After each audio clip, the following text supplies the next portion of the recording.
Welcome to How to Solve. Hey there! In this quick tutorial, I'm gonna show you how you can send dice on the Monopoly Go. Let's go!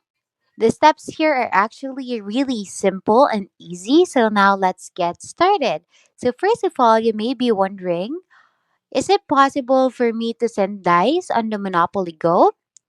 Or in this case, actually, we cannot send dice to someone else as it is not available in this game, but instead, this is what we can do.